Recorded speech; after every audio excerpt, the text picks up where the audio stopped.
Господин Котев, престижна награда в навечерието на 24 май от община Тунджа на Джон Атанасов. Какво означава тя за вас? Ами вижте, няма да кажа нещо по-различно от това, което вече казах. Знае се, че никой не е пророк в родното си място. И ако някой в някаква степен го постигне, трябва да благодари на Господ и хората около себе си. Аз имам комай всичките награди на Ямбол. Ето, взимах и голямата награда на Тунджа. И казвам едно огромно благодаря. Защо? Защото творчеството не е едностранчив акт, както мнозина си мислят. То е съучастие, съпричастие, емпатия. Автора пише, защото пресъздава човешките страсти, неволи, мъка, радост. Значи, ако хората не му зареждаха през всичките тия години, аз не бих могъл да напиша всичките тия, да знам колко, поне 30 000 страници вече. Точно са толкова тия мои книги, дето няма чет вече и само в тях има над 10 000 страници.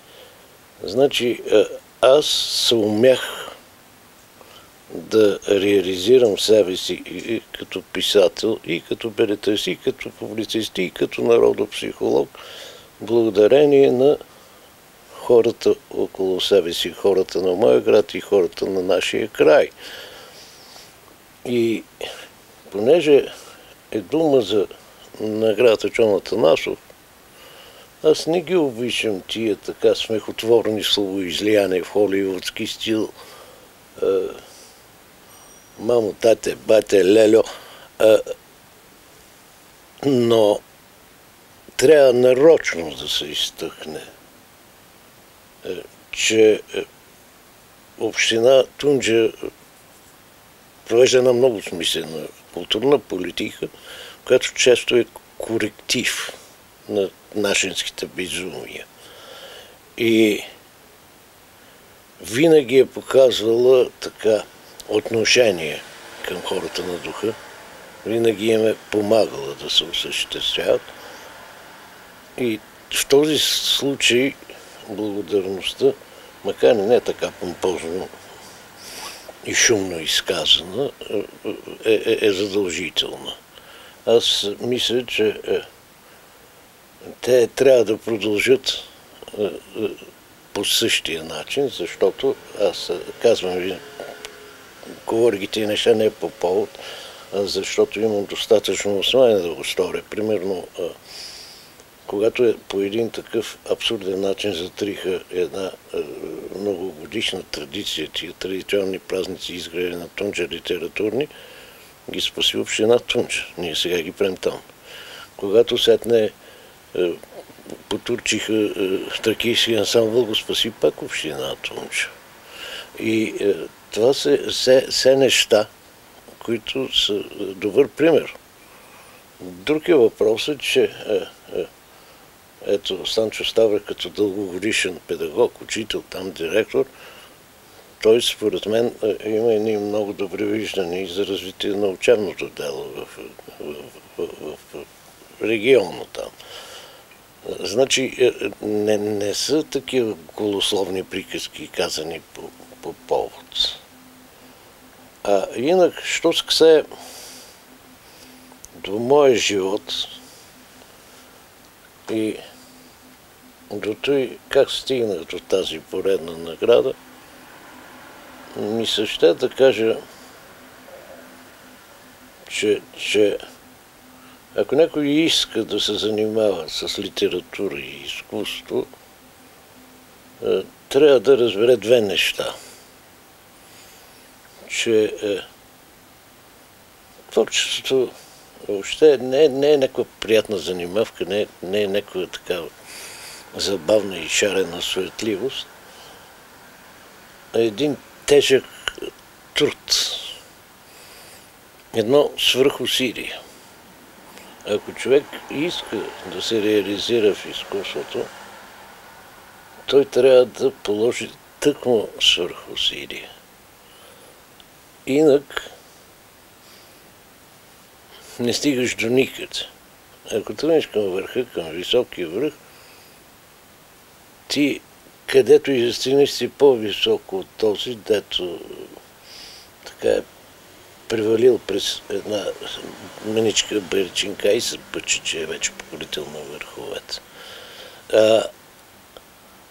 Към един тежък, страшен провинциализъм, който е най-големият, най-страшният враг на решили да се занимават с творчество, и този провинциализъм се изразява тъкмо в това пъчене, в тая фукнявщина, без да си направил нищо, да се изживееш като велик. Значи няма да давам примери, но има маса хора, знаете, дето издават детска книжка с 8 изречения и казват: това е поредният ми томник. Никакъв том не е, разбира се. Поредният виц, поредният анекдот. Значи, или други, дето така откриват всеки ден топлата вода, не си дават сметка, че това, с което се хвалят, е правено при 50 или 150 години.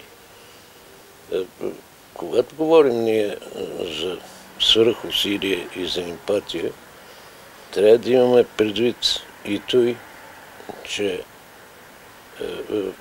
изкуството, литературата, творчеството се постигат и след една сериозна ерудиция, след много знания. Значи, смешно е, нелепо е, когато обявяваш себе си за велик модернист, без да знаеш, че това, което ти считаш за голямо естетическо откритие, всъщност принадлежи още на Джованни Бокаччо. Значи има на 7-8 века преди теб е открито. Има такива хора. Каква част от вашето творчество е свързано с Тунджа и защо винаги откликвате на поканите да участвате в литературните дни? Цялото ми творчество, не ви казах. Значи, това е емпатията. То е да чувстваш, да усещаш живота около себе си, да го изстрадваш и да го пресътворяваш. Тези хора са ми дали и темите, и идеите, мотивите, техните чувства, мисли, страсти съм използвал. Аз съм пресътворял. Аз съм градски човек, аз съм студент в Ямбол, цял живот съм живел.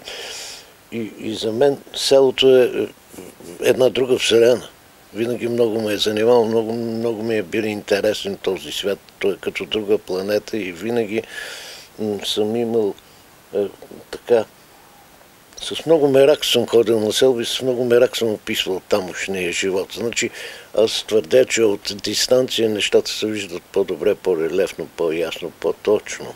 Инак, когато говорим пак за емпатия, мисля, че Уилям Съмърсет Моун казва, че ако ти описваш много пристрастно нещата, ти непременно стигаш до сентименталност. Значи писателят чувства, той не се чувства. Той описва не това, което му е симпатично, което обича, което харесва, а всичко. Мъч се да хване цветовете, палитрата, звуците в цялото им многообразие, в цялата им палитра, без да взема позиция. И тъкмо тъй се постига пълноценното отразяване на действителността и многозвучието на живота. Инак стигаме непременно, както правилно е забелязал този велик английски писател, до сантименти някакви, които са винаги измамни, а и смехотворни. Що се касае до ангажимента ми с община Тунджа, и това казах. Значи, тази смислена политика и друго, още нещо ще кажа. Аз се радвам на тия млади момчета, дето са сегашното ръководство. Аз съм един човек вече така суперстар, както казва Неделко Йорданов. Но винаги съм смятал, че прогреса, възхода е там, където е младостта. Значи, винаги съм вярвал, че младите хора са по-енергични, по-иновативни, по-силни, по-страстни, по-искащи, по-можещи. И това си е, как да кажа, и естествен процес. Значи, никога един така залязващ човек може да е много умно, няма тази енергия. Така че радвам се на тия момчета и аз вярвам, че те ще продължат въобще добрите традиции създадени, нека не отричаме и това, което е направено, и вярвам, че тази община има добро бъдеще. И накрая казахте си препоръките за пишещите, а сега какви пожелания ще отправите към пишещите и четящите по повод 24 май? Стигнахме до най-сложното. Вижте, аз понякога се хващам, въпреки че съм така един, как да кажа, песимист по разум, оптимист по воля. Че съм човек, който не се отчаива и който така върви неотклонно по избрания път. Но понякога се хващам, че си мисля, има ли смисъл да продължавам да пиша, като вече нито ме четат, нито ми плащат. На времето това беше нашия занятие много доходен, знаете. А сега има много писатели и малко читатели. А както знаете, всеки така и литерат така изършил някаква псовня в мрежата се и живее като писател. Значи аз виждам как понякога, така, защото съм любознателен човек, аз иначе не влизам в мрежата, не живея извън този свят, аз съм човек консервативен, но от чисто любопитство понякога така надничам в пренията. Виждам, че те наричат писателство псовните, които си разменят. Това, разбира се, не е писателство, е нещо друго. Това е махлински, хоремашки спор и каквото щете. При това на много ниско ниво и с много лош език. И за жалост това много ниско ниво и този много лош език, тази така чалга култура, най-общо казано, е заляла всичко, обладала е душите и заради това именно липсват читатели. Хората вече смятат не само за нещо ненужно това да четеш, но едва ли не и за срам. И трябва да кажа, че има защо да го правят. Защо да се мъчиш да четеш и да мислиш, след като можеш да си купиш за дребни пари, когато искаш диплома. Значи, четах една много странна статистика напоследък, че броя на професорите в България е в пъти по-голям от броя на стругарите.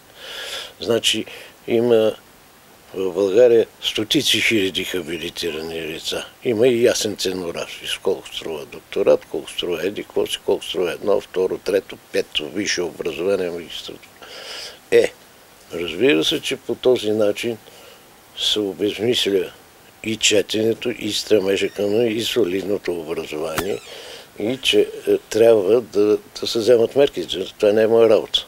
Моята работа е винаги била да казвам, да алармирам, а си има власт, която трябва да проведе там нужните реформи, да приеме нужното законодателство, да регулира процесите. И в този смисъл аз бих добавил още нещо. Има един спор сега много актуален. Трябва ли да се учат в училище религия и добродетелност? Да, трябва да се учат. Защото тъкмо там, от религията и добродетелността, тръгваме към истинските ценности, които са опозиция на тази разкапаност и на чалга културата.